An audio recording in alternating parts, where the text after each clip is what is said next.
Hola, ¿qué tal, amigas y amigos? Con el gusto de siempre los saluda su amigo Jorge Bojalín en esta otra edición más de nuestro programa Debate. Bueno, pues el día de hoy vamos a analizar un tema que nos está inquietando a todos, que está de hecho empezando a convulsionar zonas del norte del país y que está poniendo en angustia a mucha gente por todos los sentidos. Vamos a hablar sobre si existe una disyuntiva, una contradicción entre aspectos que tienen que ver con la economía y la salud, porque, por ejemplo, se dice que ya se pueden empezar a abrir algunas fábricas, algunas actividades, que se empieza a relajar, y las madres de familia angustiadas preguntan que si es correcto que sus hijos ya salgan por la misma seguridad, y estamos viendo ayer manifestaciones en Matamoros y hoy también en Ciudad Juárez de obreros en los que hay muchos muertos dentro de las maquiladoras. Bueno, hay una serie de contradicciones porque partimos de una desigualdad. Vemos aquí en Irapuato que por un lado se inaugura una tienda y está llena de carros, está llena de gente que va a la inauguración de la misma, y por otro lado los pequeños comerciantes de las cerradas y de todos estos aspectos tienen restricciones. Entonces, pues la disyuntiva, la contradicción entre la economía que es necesaria ante esta desigualdad, no es lo mismo una transnacional que una fábrica chiquita o que una tienda o que un gran supermercado, y la cuestión de la salud. Bueno, entonces para eso invitamos hoy a Jaime González Vargas. Como siempre, bueno, están todos sus amigos, Itzel Casillas, Arcelia González, Francisco Romero, Francisco Escárcega. Y bueno, vamos a presentar a nuestro invitado. Él es titulado como ingeniero en software y también tiene diplomado en micromasters en seguridad informática por el Instituto Tecnológico de Rochester. Tiene diversas certificaciones profesionales relacionadas con las tecnologías de la información, y ha sido instructor y conferencista invitado en múltiples ciudades de México en el mundo. Estuvo hace poco también en Suecia y en otras partes del mundo. Él es un analista también político muy importante en nuestro país, en aspectos de economía, filosofía, sociedad y medio ambiente. Él participa tratando de transformar esta sociedad desde el movimiento del 68 en la UNAM, y después también en los movimientos en contra de las bandas porriles en el 82 y 83.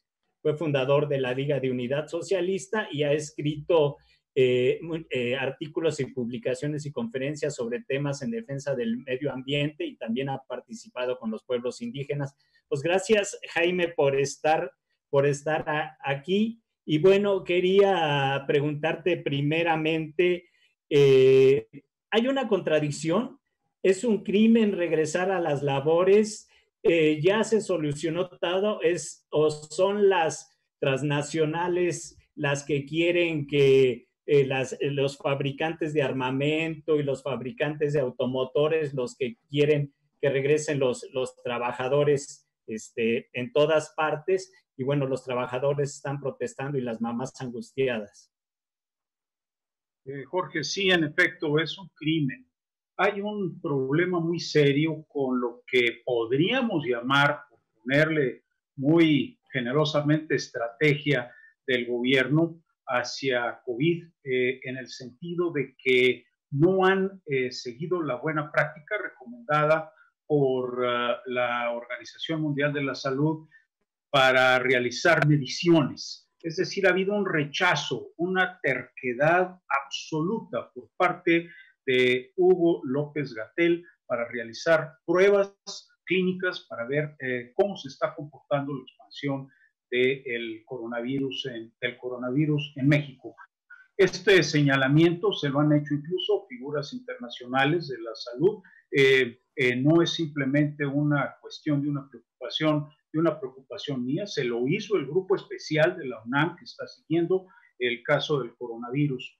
Entonces, al no saber cómo está la situación, es decir, cuántas personas infectadas tenemos, hay que tomar en cuenta que y que pueden ser incluso asintomáticas,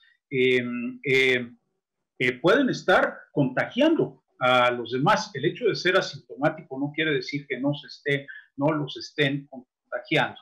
Entonces, lo que está sucediendo es que estamos viendo un crecimiento bastante rápido de los contagios, de acuerdo a las cifras del mismo gobierno, que están muy por debajo de las cifras reales. Más adelante, si gustas, podríamos dar más detalles al respecto de esto, pero también ha sido denunciado por distintas figuras.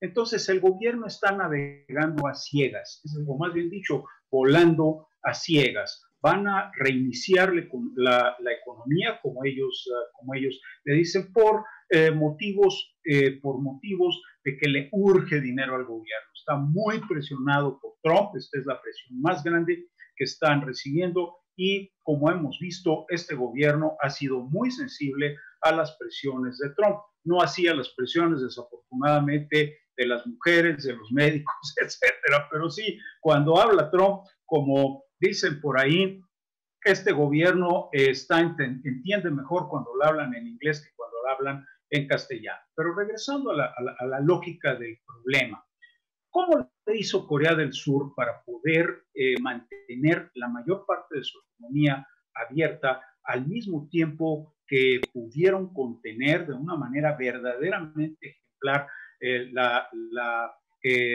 propagación de este virus? Pues realizaron una enorme cantidad de pruebas. Entonces iban viendo dónde se encontraban los focos, se les llama cúmulos, es decir, dónde están acumulados los casos, y tratan de rastrear quiénes han tenido contacto con los individuos de este cúmulo. Es una labor agotadora, pero la realizaron. Encontraron, por ejemplo, que la persona que era responsable del 60% de los contagios en Corea del Sur era una devota de una iglesia. Digo, esto con todo respeto a sus creencias, pero la señora estaba yendo a muchas misas en distintas partes del país, y allí iba regando el coronavirus. Encontraron las personas que habían sido infectadas, las mandaron a sus casas, obviamente con el debido apoyo económico, médico, etcétera, del gobierno. De esta manera fueron siguiendo los distintos cúmulos hasta el grado en el cual los contagios fueron aminorados. Esto es lo que debió de hacer México. Desafortunadamente, las prioridades del gobierno en términos de gasto social están totalmente fuera, o tienen totalmente fuera de su radar esto. Se ahorraron las pruebas, como vieron, durante 2 meses no compraron equipo médico, empezó a haber mucho descontento entre los médicos, en fin.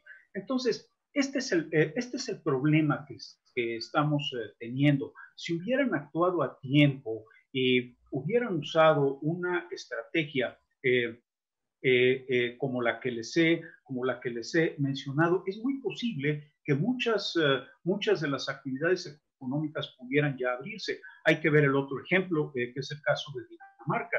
Atacaron rápido, atacaron a fondo, buscaron los cúmulos. Hoy están haciendo pruebas prácticamente a toda la población, y claro, no están navegando a ciegas. Abrieron ya escuelas, en fin, mucho antes, incluso empezaron mucho antes que otros países europeos. Pero la estrategia que no hay tal, pero la voy a poner entre comillas, que siguió el gobierno mexicano, fue lo que quería Andrés Manuel López Obrador escuchar. No es lo que se necesitaba desde el punto de vista del combate al COVID. Ahí la dejo para que los demás puedan opinar y no esté yo aquí monopolizando el micrófono. Sí, gracias, Jaime. Arcelia, ¿tú qué opinas? ¿Economía o salud? Yo coincido en mucho con don Jaime, que acaba de exponer, y con muchísima experiencia. Prioritaria la salud, evidentemente. Yo creo que el lado humano que tiene que tener el gobierno, sobre todo en estas pruebas que además no son previsibles, pues se dio a conocer con México, ¿no? El tema de como dijo, de no tener lo suficiente, pero además de haberlo previsto, porque si esto pasó primero el año pasado en China, tuvimos manera un par de meses de poderlo contener. No se contuvo. Inclusive está el ejemplo de la venta de los tapabocas, que lo hemos comentado en en algún otro programa, en donde precisamente México pues sostiene en este tema China y desabasteciendo a nuestro país.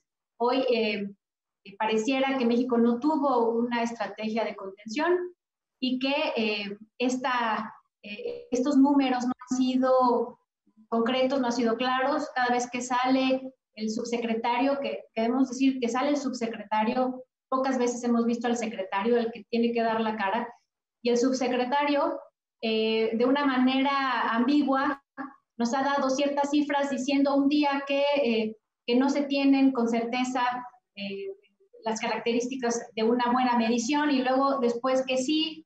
En fin, hay confusión.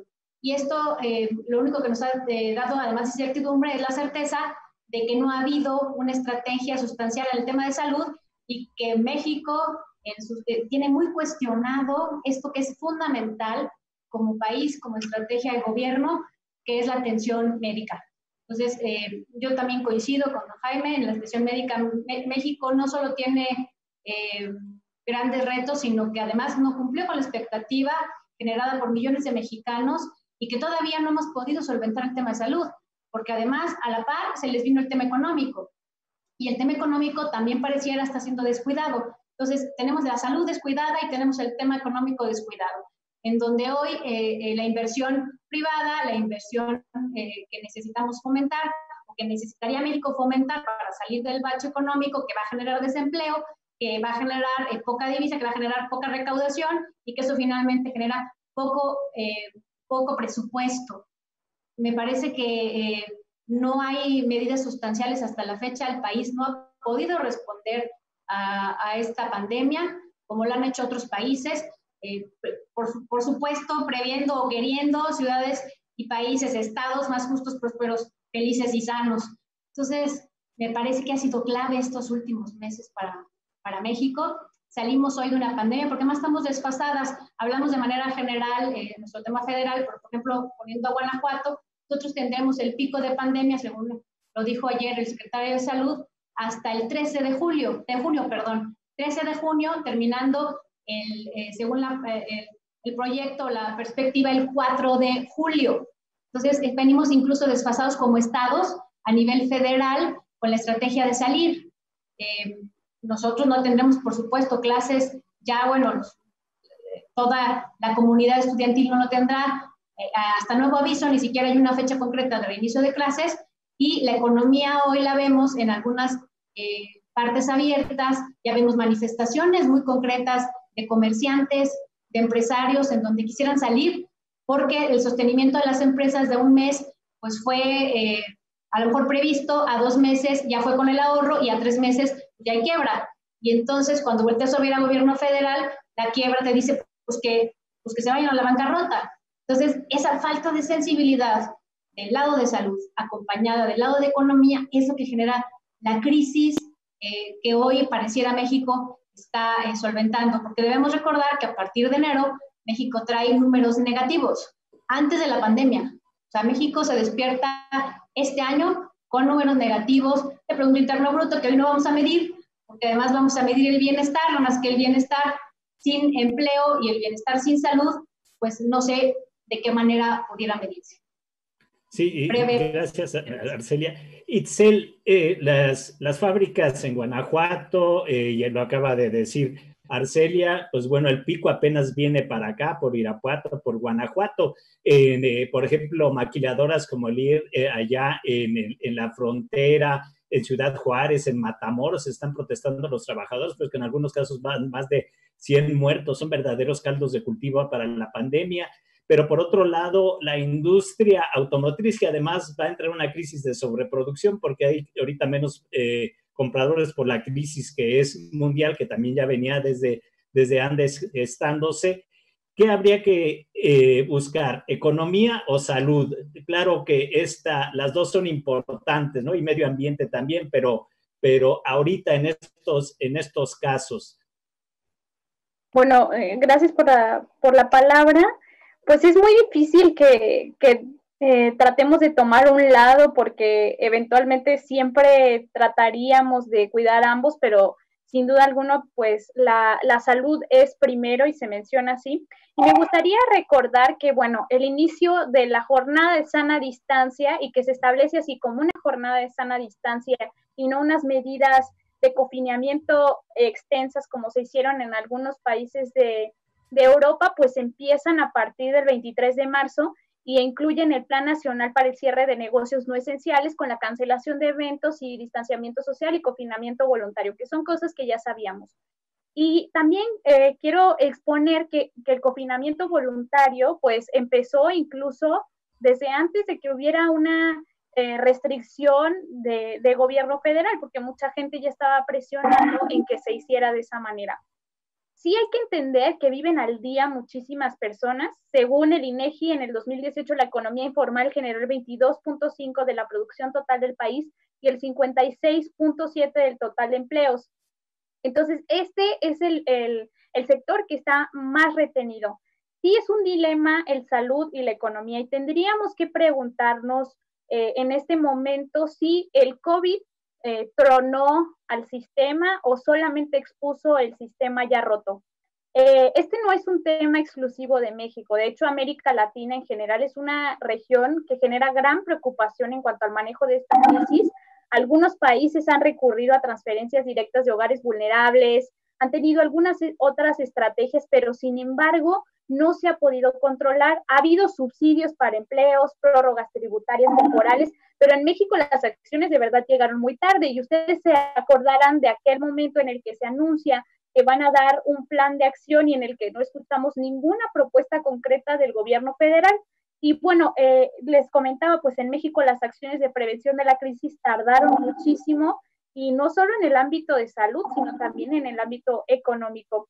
Y pues sí, respondiendo muy concretamente a esta pregunta, la verdad es que no tendríamos que vernos en la necesidad de tomar un lado u otro, más bien tuvimos que haber tenido un sistema diferente que pudiera con ambas situaciones, pero bueno, nadie está listo nunca a una enfermedad de esta magnitud. Y también es importante entender que creo que el plan económico que se sugirió para mitigar la crisis económica sí llegó muy tarde.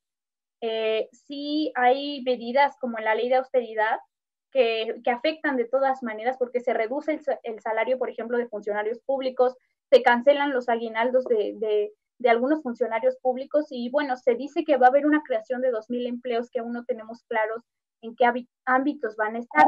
Entonces hay que priorizar, sí, siempre la salud. Sin embargo, en este momento yo creo que coincido completamente con lo que exponía Arcelia y es que pues las empresas ya no tienen la suficiencia económica para seguir pues subsistiendo. Sin embargo, tendríamos que hacer lo posible para procurar la vida y la salud.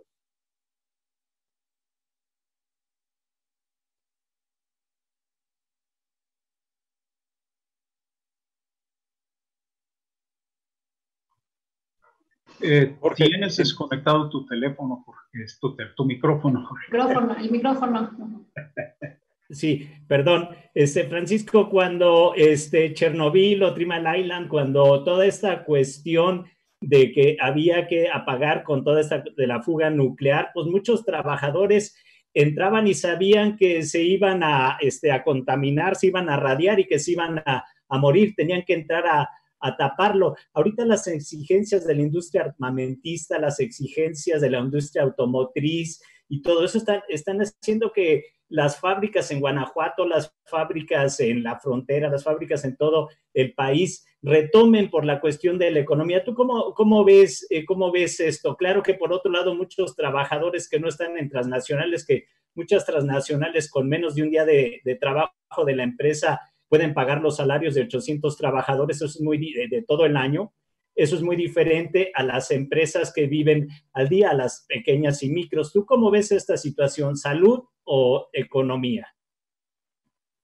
Bueno, a mí me parece importante puntualizar el aspecto del empleo, sobre todo por toda una serie de carencias que tuvieron las medidas económicas que se implementaron, que coincido con mis anteriores compañeros, en cuanto que llegaron muy tarde, en cuanto a que el plan económico del gobierno federal no consideró una situación, y yo creo que ese es un grave error, de enorme desigualdad que se vive en nuestra sociedad mexicana.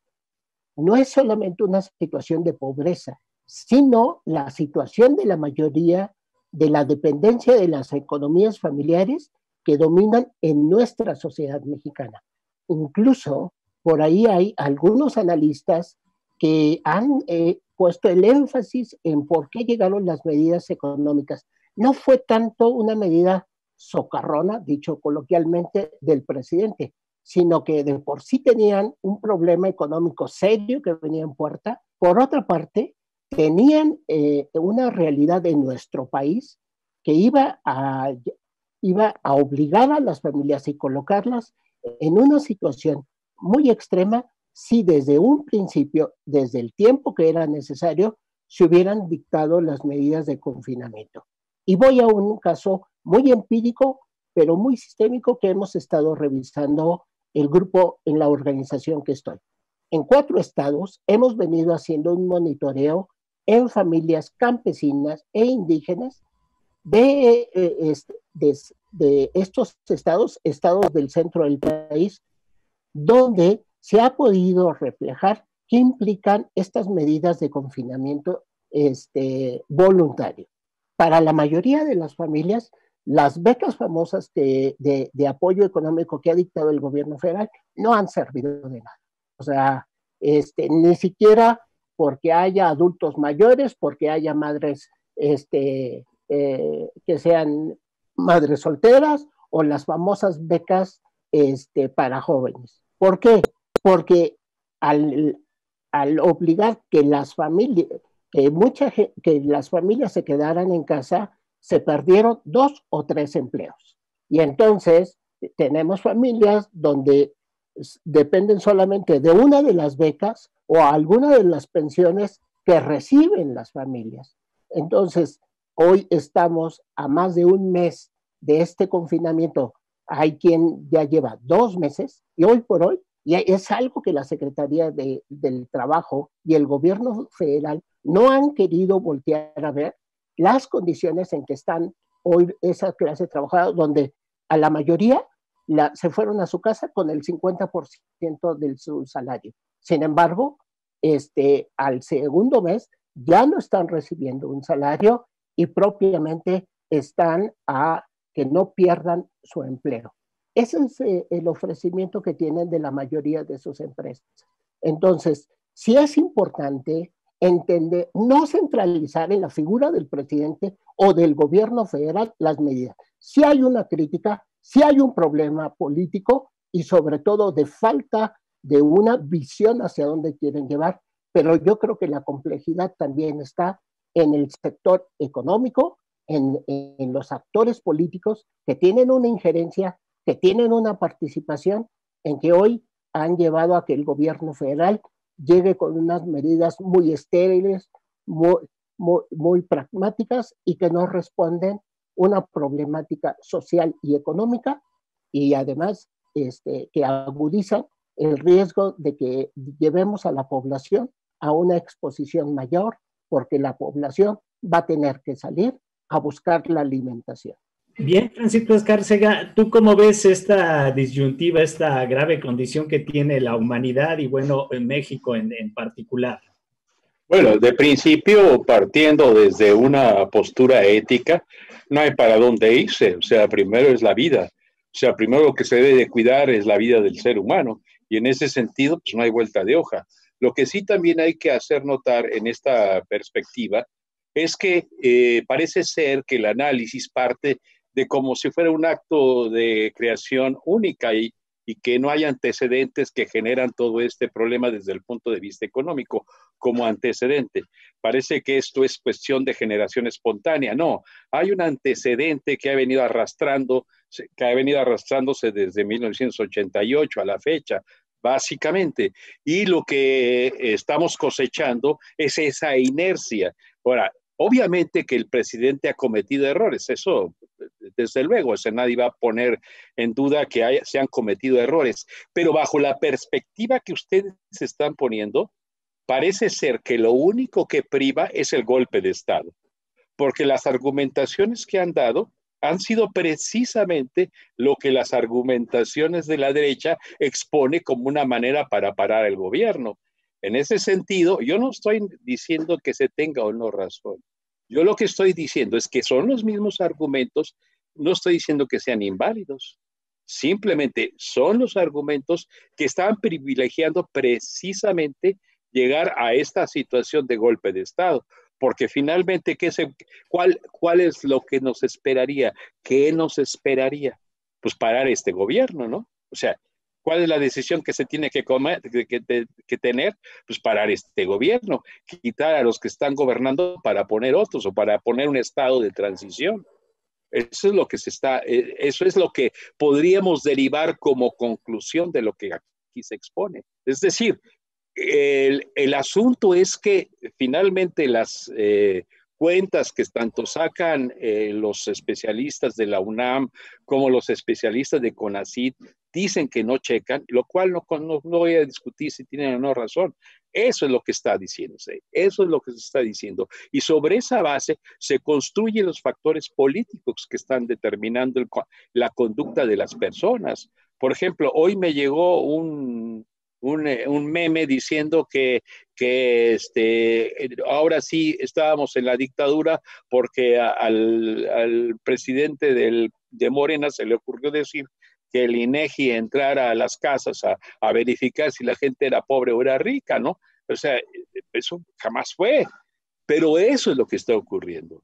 Eso es lo que está ocurriendo y eso es lo que se está quedando en la mente de la gente. O sea, no hay por qué tenerle miedo a la crítica, por supuesto que no, pero sin embargo la crítica estructural como se está poniendo quiere decir que no hay otro remedio más que pararlo. O sea, si yo tomo las consideraciones que cada uno de ustedes ha expuesto, mi punto de vista es que, pues señores, pues ¿qué hacemos para parar este gobierno, para quitar y poner otro?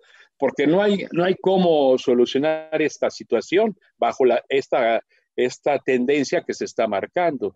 Es decir, si el gobierno está diciendo, oigan, pues estoy haciendo este esfuerzo aquí y acá y acá, oigan, acabo de publicar esta nueva convocatoria para decir que el estado de bienestar consiste en esto, y no le creemos, están en su justa medianía decir, a mí no me parece que sea lo ideal, ni me parece que sea lo real, ni me parece que sea lo lógico, pero ahí se está proponiendo.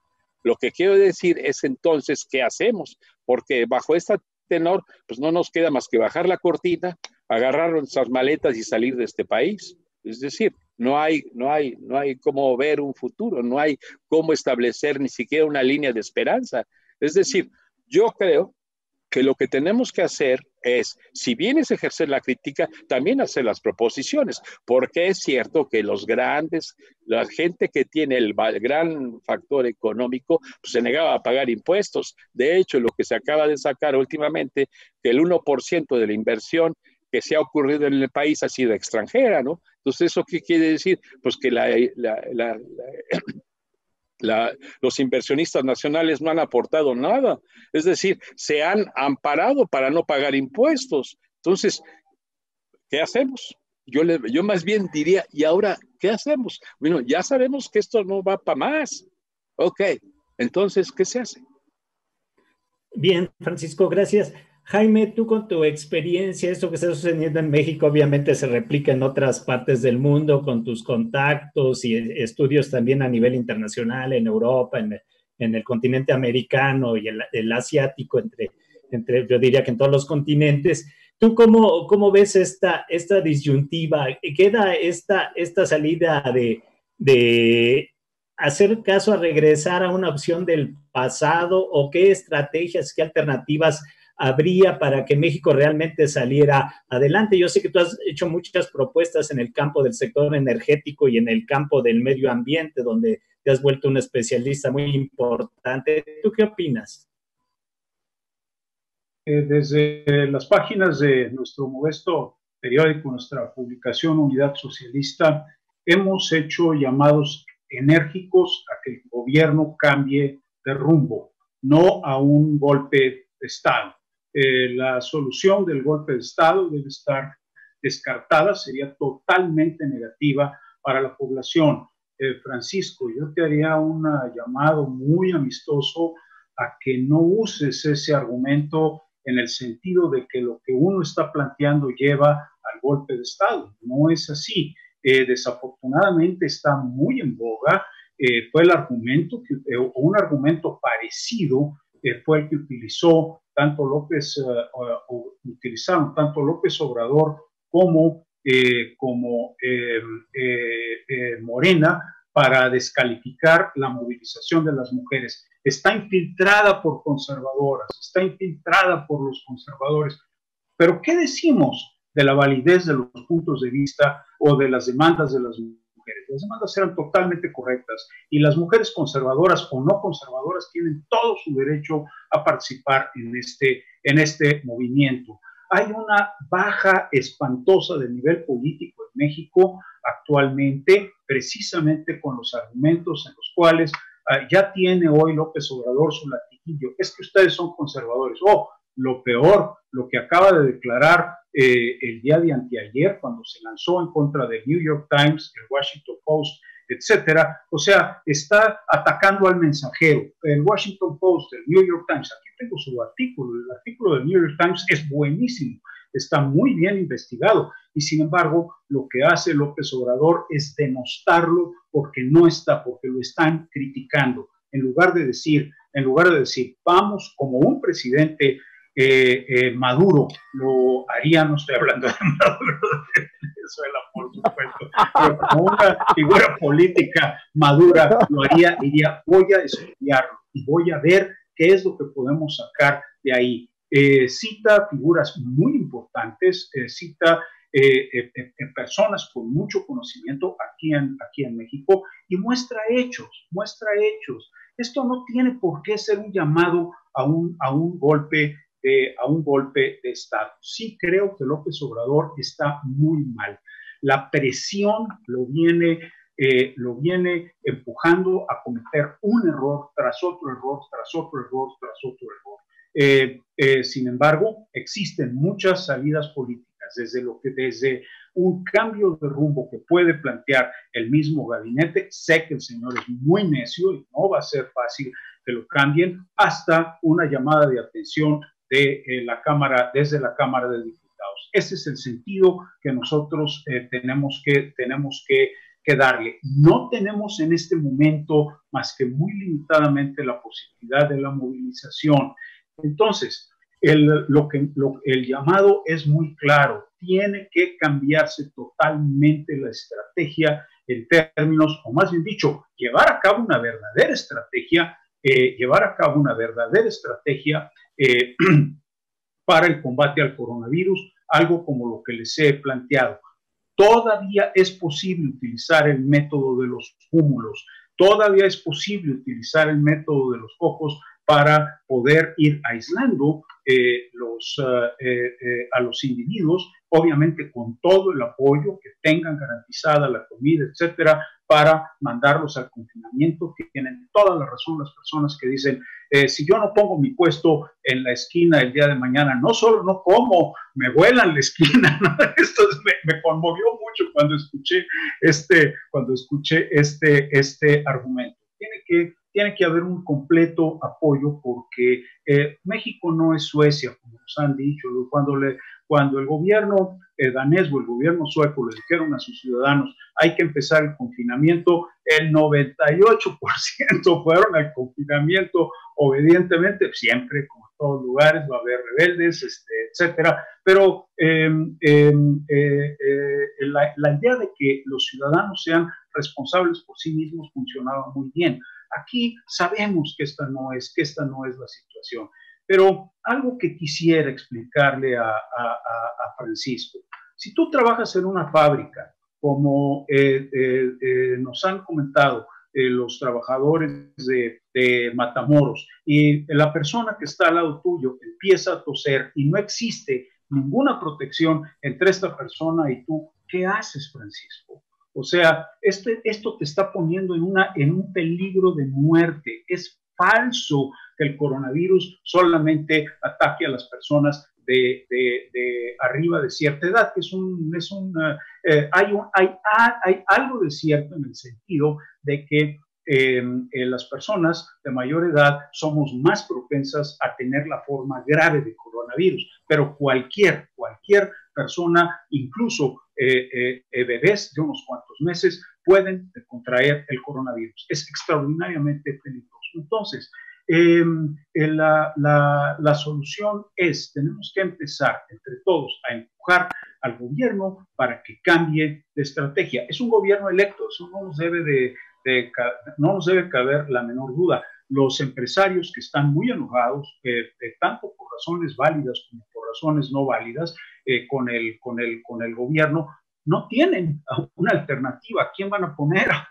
Van a sacar, van a resucitar a como Anaya, ¿no? Que López Obrador le puso un mote ahí medio, pues impropio, la verdad de las cosas, pero a la gente lo hacía reír mucho. Obviamente que no. El PRI ahorita, pongan una que vaya a plantear una alternativa a López Obrador, por favor. Entonces, en primer lugar, tenemos que empujar al gobierno a que cambie de rumbo. Es posible hacerlo, a pesar de esta increíble terquedad con la que está planteando López Obrador su ruta económica. Cuando dijo, voy a dar mi informe del primer trimestre para dar una alternativa, lo mismo, era exactamente lo mismo, su mismo plan. En fin, esto está poniendo en muy serio peligro a México.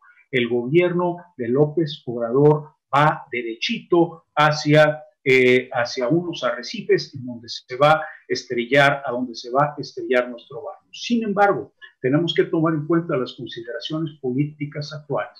En segundo lugar, tenemos que construir una alternativa. No existe en México una alternativa política creíble hoy hacia un gobierno. Tiene que ser construida. La podemos ir haciendo sobre la marcha.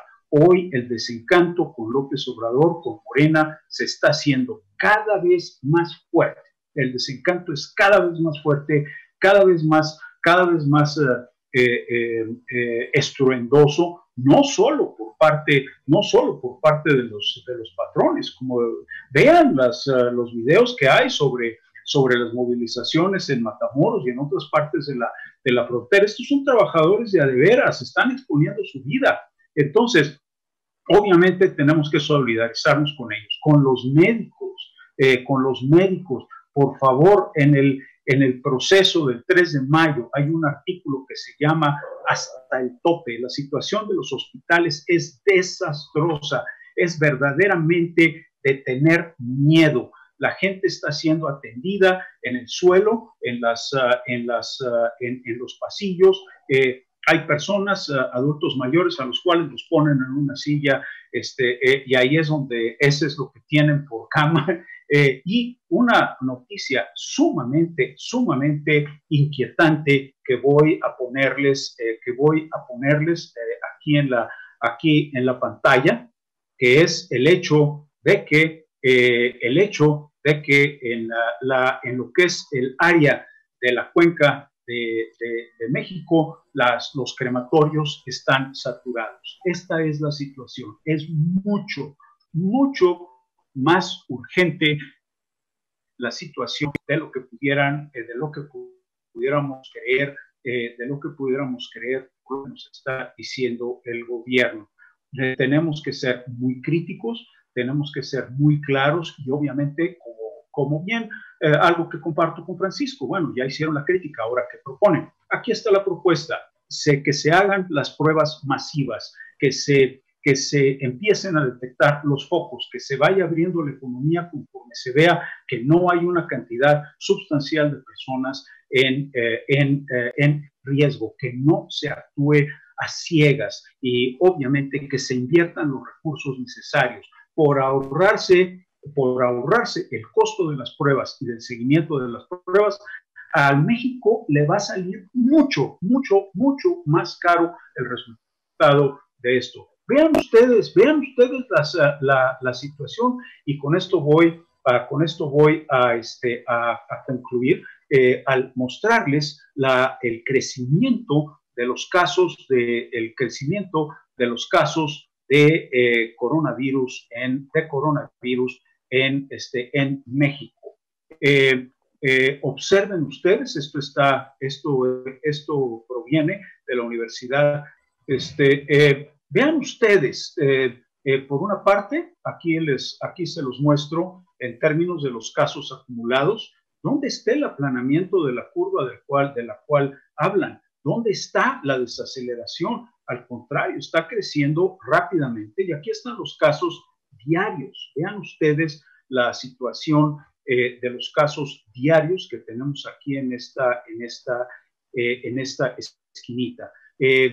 Es decir, la situación es alarmante, no estoy exagerando. Nunca, quienes me conocen, no soy una persona alarmista, no estoy con teorías de la conspiración. Tratamos de investigar los datos lo más precisamente posible. Entonces, esto es lo que quiero comentarles, y estoy seguro que las opiniones de todos, y obviamente no excluyo la de Francisco Escárcega, todos son valiosas, y quisiera escucharlos para que nos vayamos enriqueciendo entre.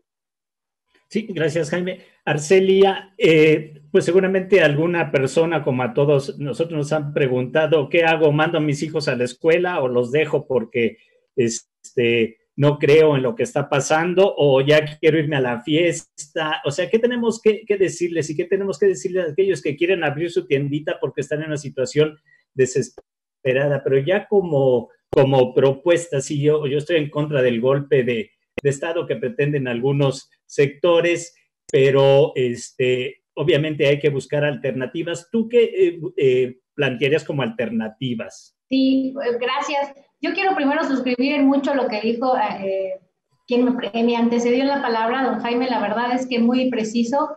Qué lástima que se salió don Paco Escárcega, porque yo también creo que el golpe de Estado ni siquiera lo ponemos en la mesa, porque ni siquiera está discusión. Vaya, creo que asumir la responsabilidad de cada quien en el lugar en que nos corresponde, y por supuesto que el del gobierno en el lugar tan importante que tiene, pues debe ser primero un paso fundamental y sustantivo, porque además genera certidumbre y Estado de Derecho.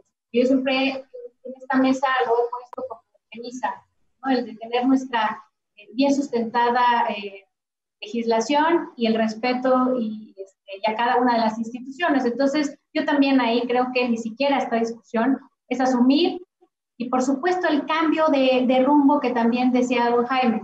Ya se puso don Paco. Yo quiero decirle a don Paco que nadie ha planteado el tema del golpe de Estado. Me parece que sería lamentable, que sería desastroso, que vendría a atrasar en mucho lo que mucho hemos ganado en tantos años como país, y que bueno, ni siquiera lo pondríamos a discusión. Estos 6 años hay muchos retos. Creo que también el tema de estas circunstancias pues ha puesto al gobierno, pues yo creo que a generar estrategias que posiblemente no han sido lo exitosas que ellos hubieran querido. Yo creo que es buen momento también para replantearlo. Yo veo 4 temas, y también con el tema que nos planteaba primero don Jorge, yo soy muy respetuosa. Ya han puesto tiempos y momentos para ir generando actividad o abriendo. Las escuelas no, ni siquiera hay una nueva fecha de reingreso. Yo creo que tenemos que estar atentos a lo que nos digan las autoridades, poder acatar eso. Yo estoy en un sector que es considerado esencial, entonces yo sigo trabajando. Yo voy y vengo a la oficina con todas las medidas sanitarias posibles, y así también la gente que nos rodea. Lo estamos haciendo de manera puntual. Sabemos que estamos en riesgo y sabemos que tenemos que hacerlo muy precavidos por nosotros, las familias, por la gente alrededor.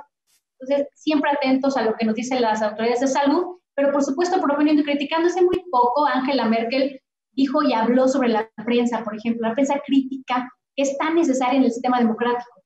Es muy importante aceptar la crítica, reflexionarla y, por supuesto, sustentar ese derecho que tanto trabajo nos ha costado también como ciudadanos, como prensa en México. Entonces, siempre tenemos que tener este sustento de libertades, y usarlas y pedir y exigir su cumplimiento. Ni derechas ni izquierdas, yo debo decir que si fuera por ideologías, seguramente, y si fuera solamente por eso, pues a lo mejor yo estaría, no sé en dónde hoy.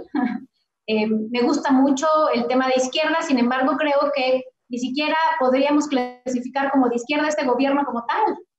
Tiene grandes ausencias, entonces, y grandes oscuros, ¿no? Entonces me parece que ni siquiera podría decirse que estamos sobre un gobierno emanado estrictamente de izquierda. Entonces por eso poner derechas e izquierdas no me gusta.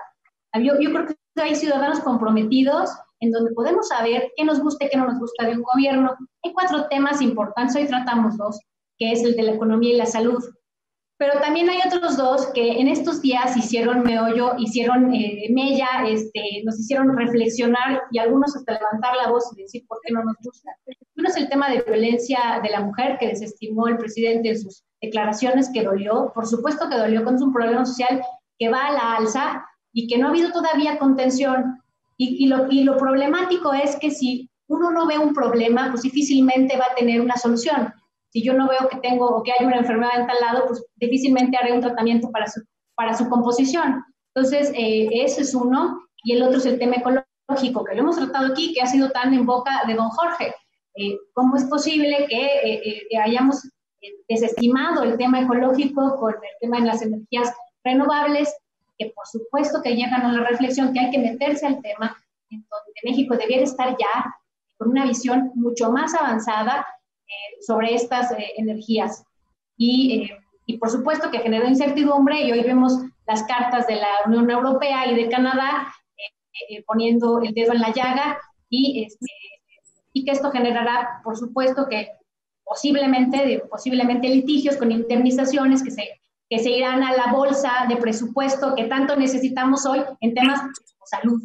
Entonces sí estoy preocupada, por supuesto que estoy preocupada por las decisiones gubernamentales, me encanta hablar, creo que es uno de los sustentos que tenemos, el criticar, el decir y el proponer, y en el tema de la propuesta está el qué me gustaría. Yo no soy especialista en salud, yo soy mamá, y qué me gustaría, pues que mis hijos tuvieran la certeza de que podemos hacernos un examen, de que si hay enfermedad nos van a dar un tratamiento, y que si ese tratamiento no me alcanza, pues seguramente que haya manera de que el Estado pudiera retribuirlo. Hablo de mí, pero hablo de las mamás, ¿no? En general.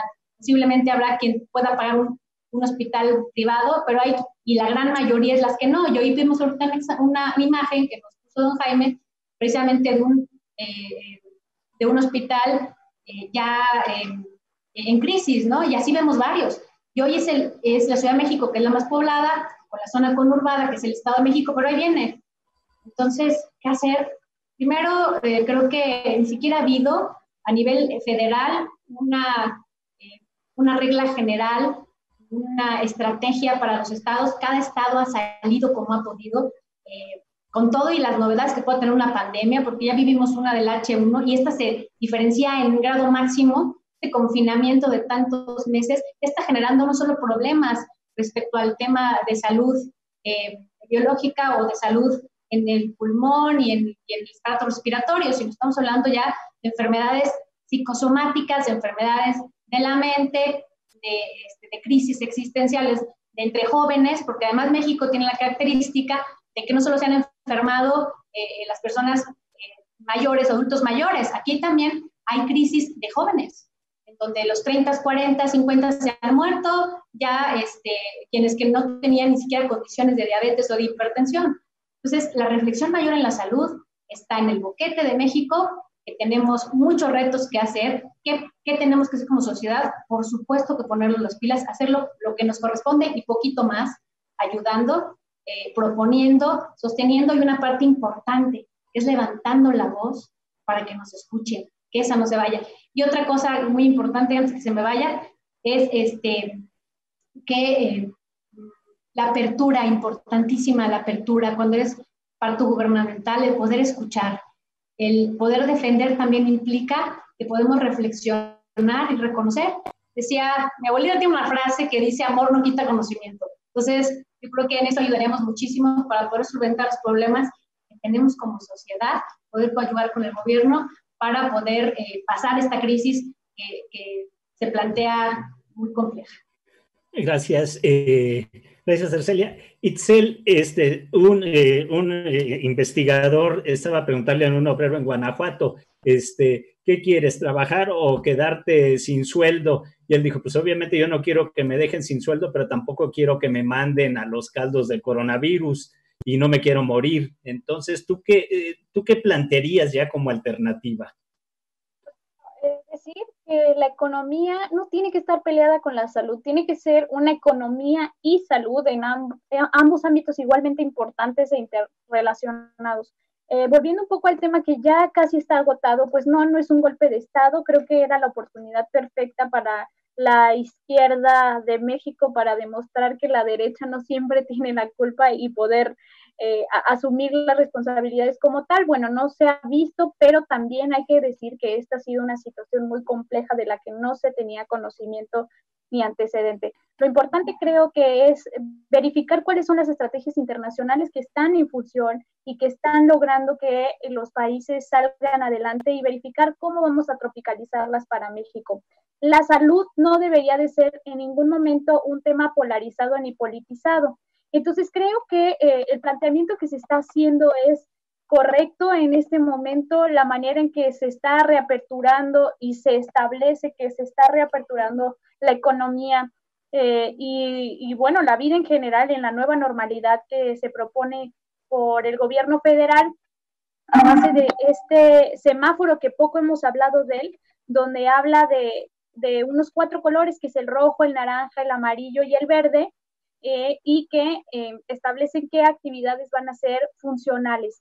Hay que cuestionarnos algunas cosas, por ejemplo, en el tema que es rojo, donde solo se permiten las actividades esenciales, ¿cómo le vamos a hacer? ¿Se van a evaluar a las empresas encargadas de esos sectores y verificar que cumplan los estándares de salubridad? En caso de no cubrirlos, ¿se sancionarán? Por ejemplo, en el tema de naranja, que son las actividades no esenciales, pero en un nivel reducido de estas, ¿cómo se determinarán los lugares específicos de trabajo en los que sí se puede estar? ¿Cómo se limitan las actividades? Y bueno, por ejemplo, en el verde el cuestionamiento sería la falta de restricciones no proporcionaría un segundo brote, y si está contemplado ya este segundo brote y si está regulado de alguna manera en el tema del aplanamiento de la curva que ya se tenía muy bien establecido. Y bueno, yo solo quiero continuar y concluir con esto. México es un país de contraste y muy difuso, lo que ha ocasionado que la crisis del COVID es una visión mucho más clara sobre la desigualdad socioeconómica que existe en el país y en el tejido social. Y entonces hace rato preguntaba, y lo vuelvo a hacer porque me gustaría que lo reflexionemos mucho, para el gobierno federal, para los gobiernos locales, para en sí al mundo, si el COVID vino a romper el sistema o si además de eso solo viene a exponer un sistema roto. Y también, bueno, tendríamos que ver qué es lo que va a haber luego de esto. Después del COVID no podemos olvidar lo que pasó, por ejemplo, en el tema de la peste negra. Bueno, ¿qué medidas se utilizaron luego y por qué se han olvidado algunas de ellas? Y también, ¿qué vamos a hacer? Por ejemplo, México hace el comentario de que va a haber una inversión en petróleo y en gas, cuando pues evidentemente sabemos que este es un problema que debería pues sí, hacernos mucho más conscientes de que tenemos que apostarle más al tema ecológico y de las energías renovables. Pero bueno, en fin, creo que lo importante es verificar que se hagan las estrategias puntuales, que se vea cómo se está llevando en otros países, porque al final México está retrasado y podemos aprender de las experiencias internacionales, tropicalizarlas y verificar qué tan funcional es nuestro sistema expuesto. Gracias, Itzel. Francisco Escárcega, ¿qué nos dirías? El asunto es que no es tanto, no sé cómo poderlo expresar de tal forma que se sintiera que esto es una situación remediable, pero como veo yo, los argumentos, a pesar de que entiendo las explicaciones, no queda mucho por a dónde hacerse. O sea, es tétrico el panorama, porque finalmente una cosa es como diría Enrique Dussel, una cosa es la parte utópica y otra cosa sería la factibilidad. Y en términos de factibilidad, no veo que podamos encontrar una vía para destapar este problema, o más bien acabar con el problema, o disminuirlo, o contribuir a disminuirlo, ¿no? Como dice Celia, efectivamente cada quien debe de estar desde su trinchera contribuyendo a mejorar este país, y de hecho pues, todos lo estamos haciendo. O sea, no creo que ninguno de los que estamos aquí reunidos no quiera hacer mejorar el país. Pues claro que lo queremos mejorar. El asunto es la postura que nos lleva a esta cuestión de que qué es primero, si la economía o la salud. Pues es primero la salud, es primero el ser humano. Se tenga que hacer lo que se tenga que hacer. Ahora, el costo no es el mismo costo de Corea con México. Pues no, obviamente nosotros no teníamos ni el avance, ni la tecnología, ni el gobierno para hacerlo. Entonces, estamos viviendo las consecuencias de experimentar un nuevo gobierno. Y en ese sentido, pues no queda más que contribuir la parte individual, la parte en la que nosotros podamos influir para que esto salga lo mejor librado para la mayoría de las personas que integramos este país, ¿no? Yo creo que por ahí habría que albergar la esperanza en términos de que, pues, de manera colectiva o de manera individual podamos dar pautas para mejorar este país. Gracias, Francisco. Francisco Romero, te voy a pedir que la próxima semana nos des algunas conclusiones al respecto para pedirle a Jaime que nos dé un último punto de vista, por favor. Perfecto. Con todo gusto y muy breve. Invitaría a todos a hacer una búsqueda en Google o en alguna forma, navegador que ustedes quieran, en Internet, de lo que está ocurriendo en el estado de Kerala, con K, en la India. La ministra de Salud de este estado, en una zona donde existen los contrastes de México, incluso yo diría exacerbados, ¿no? Ha logrado un éxito rotundo en lo que fue su estrategia hacia el coronavirus. Es decir, con muy poquitos recursos, pero actuando con energía muy temprano, logró frenar esto. Y bueno, la cantidad de muertes es insignificante verdaderamente la que se ha logrado. Sí, porque tendría toda la razón Francisco Escárcega al decirme, bueno, no es lo mismo Dinamarca. Corea del Sur, no hay tanta diferencia, aunque sí es cierto que en muchos sentidos están más avanzados que nosotros. Pero México tiene tecnología, tenemos todo. Vean ustedes, el Cinvestav dice que tiene todo lo necesario para poder hacer las pruebas, y es la pura necesidad del gobierno la que está impidiendo esto. Entonces, los invito a estudiar el caso de Kerala. Me parece que es algo que debemos difundir para mostrar algo que creo que puede abrir muchos ojos. Se puede lograr, o sea, el coronavirus es vencible. El problema es cuál va a ser el costo. Esto es lo último que quería yo decir, y muchas gracias. Perfecto, Jaime, pues muchas gracias a ti, muchas gracias a Itzel, a Francisco Escárcega, a Francisco Romero, a Arcelia, y a todos ustedes por su presencia, y a los muchachos que están trabajando marchas forzadas para poder hacer posible este programa. Reconocemos su esfuerzo y les agradecemos para que pueda estar saliendo NPI al aire y pueda estarse posicionando de una manera crítica y analítica. Pues muchas gracias a todos y nos vemos la próxima semana. Hasta luego. Gracias. Gracias.